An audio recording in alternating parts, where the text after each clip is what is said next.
Хората отдавна не вярват на думи, на лозунги и на обещания.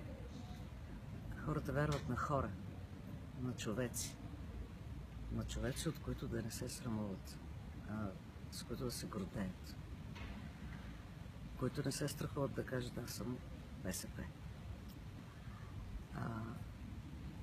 Когато ми казват, че Ботев е терорист, а Левски е конекрадец, че Прилското въстание е мит, че е нямало фашизъм, защото ако няма фашизъм, значи няма и антифашисти.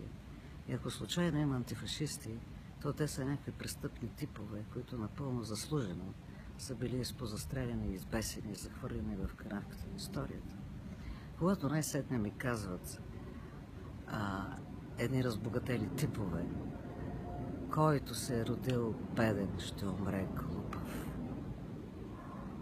А когато казват: вие ще живеете в гетото, тогава аз не мога да не бъда социалист. Тогава аз мога да бъда не само от БСП.